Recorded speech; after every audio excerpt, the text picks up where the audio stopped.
Well, if you want to have a scalable question answering system, a scalable and robust way, then you need question decomposition. And there are lots of research in this topic. These are great articles. And for example, in reviewing, we want to review the pool net. So if we say we have a question, then we have some entities of the question. And the good thing about PoolNet is that it can combine both the knowledge base and the text. And I want to skip this. So there are many approaches for question decomposition. But I want to explain this article today because it's very interesting. And the data set that they use is interesting. It is in Hotpot QA that 92% of multi-hop questions belong to either bridging, intersection, and comparison. Of course, these are defined in this article, but it's interesting that we can reduce the complexity and ambiguities, all of these ambiguities of natural language, to just 3 categories. It's so interesting. Maybe Hotpot QA is an easy data set, I don't know. So let's start by seeing single hop sub-question generation as a span prediction problem. When you want to create some sub-problems, sub-questions, you just need to know what are the spans, what are the points or pointers that you can separate and create boundaries between the different phrases and decompose a sentence into a set of words. And so in global rescoring approach, considers each decomposition, sub-question and their answers to select the best answer. For example, this question, which team does the player named play for, we can decompose it into 2 questions. First, we can say which player named, and then we say which team does the answer to question 1, play for. So you see that we can reduce the complexity of natural language in this way. And Decompose RC is a system for multi-hop reading comprehension. So we do it in 3 steps. We decompose the original multi-hop question into several single-hop sub-questions because they are easy. Because single-hop questions are very easy to answer. And then for every reasoning type, Decompose RC leverages a single-hop reading comprehension model to answer each sub-question and combines the answer. And finally, Decompose RC leverages decomposition scorer to judge which decomposition is most suitable and outputs the answer from the decomposition as the final answer. For example, when you have this question, Ralph was a psychology professor at the university is located in what city? Well, we can say that we can see it as a classification. We say that what is the score of each decomposition? If I look at this question as a bridging, you mean this template, then what is the probability that it is bridging? For example, if we do this, we say, for example, 86%, there is 86% that this is bridging decomposition.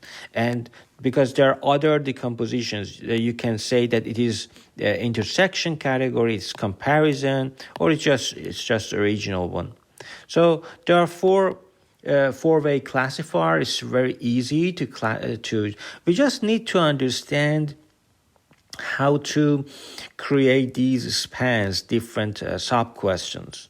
Otherwise, the labeling is just either bridging, intersection, comparison, or original. So let's focus on just the pointer section that we want to separate. We want to break the sentence into pieces.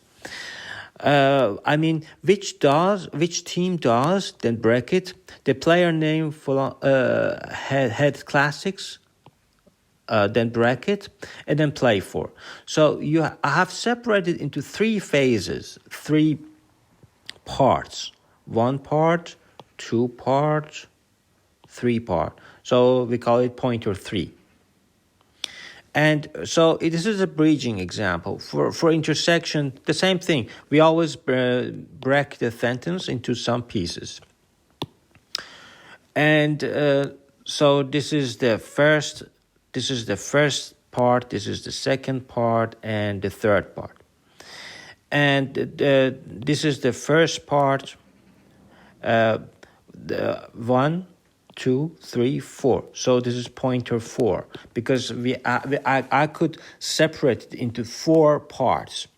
And then because we know how to separate that, because we learned that, I will show you how by neural network, then we can say, because it's comparison, we can easily say this. So you can say that some parts of that is copied, but some part is you use some rule base. So there are two approaches.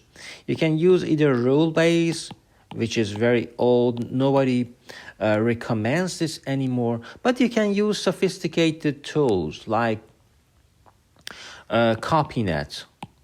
If you use CopyNet, I've explained CopyNet in one of my lectures. It copies. It's a trade-off between copying and just the ordinary decoding.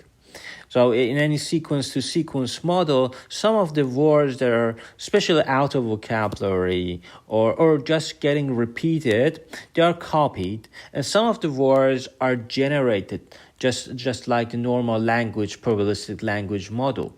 So this CopyNet, although they didn't mention this CopyNet, but you can use CopyNet for the implementation. And because you don't want to talk about, say that if it is comparison category, then you should do what? If it is intersection category, then you should do what kind of rule-based things in order to create those templates. So, but CopyNet, nowadays we do everything with sequence-to-sequence models. So we use easily CopyNet and we get a high accuracy, reasonably more than 85% accuracy, which is good. So this problem is very easy. And so each sub-question can be formed by copying and lightly editing a key span. Instead of this, I suggest to use CopyNet. It's much faster, much modern. And so when two entities are extracted as spans, the questions can be converted into two sub-questions and one discrete operation. For example, here we have 3 points, which team does 1, 2, 3. So 1, 2, 2, and 3. So we have 3 points. We have separated into 3 pieces, or we have 2 points here with these 2 points. We have separated into 3 pieces with 4 points. 1, 2, 3, 4. We can separate it into different sub sentences, and then we can easily learn these sub questions. So each bridging question pairs with 3 points in the question, and each intersection question pairs with 2 points in the question. So you see, the bridging needs just 3 points. And so once you learn that the label of that is intersection, then you are looking for just 2 points of the question. So it depends on how you train it. You can do it end-to-end or any other way. For comparison, we create training data in which each question with 4 points. So if the label is comparison, then we just need 4 points. And to implement and do span prediction, we just use, first you represent everything with your bird or anything you like, even Word2Vec, simple glove. And then after that, you give it to But it's better to use BERT because here we need these contextual things and meaningful. So we cannot put everything. So after we have represented, so U is the output of the BERT, and it is representation. And then instead of just using, for example, pointer net that needs both encoder and decoder, we just use a linear layer in order to understand Y, which is the probability that the ith word is the jth index produced by the pointer. But you could do it with pointer networks as well. There are many approaches, but this is very simple. They use this simple softmax of U of W, UW, because it's very easy. You just need first you represent your sentence with BERT, so you have this, and then you give it to a linear layer, just a linear layer, and then you give it to a softmax because it gives you some probabilities. So at each time step, at each word, it says you have some options. You have either it is j's index, it is j plus 1's index. Which index is that for that? Then you go to the second time, at the second time step, then you have different indices. Which index has the highest probability that the ith word has that index. And so now that we understood that this part, which is really beautiful, this pointer, so we know how to decompose that. And this is just a summary of what I said, because it's just a little bit rule-based bridging, and then if it is intersection, then you just need two indices. If it is comparison, it needs this. But you can use copynet to avoid these rule-based things. And the intersection operator, for example, for span 1, it says stories USA starred. For span 2, we say which actor and comedian. For index 2 to the rest, we say from the office. So the first span is stories USA starred. The second span is which actor and comedian. This is span. The third span is from the office. So using these pointers, we can separate the sentence into pieces or break it into pieces. And so we reduce the complexity and ambiguity of the natural language in this easy way. For the comparison, you see that you need 1, 2, 3, 4 pointers, and then you can create some sub-questions. And finally, this is the find operation, but I want to skip this. It's easy. So now that we have the sub-question, we want to see which part is responsible for the solution. So we compute these scores yi of span, indicating if the answer is a phrase in the paragraph, yes, no, or does not exist.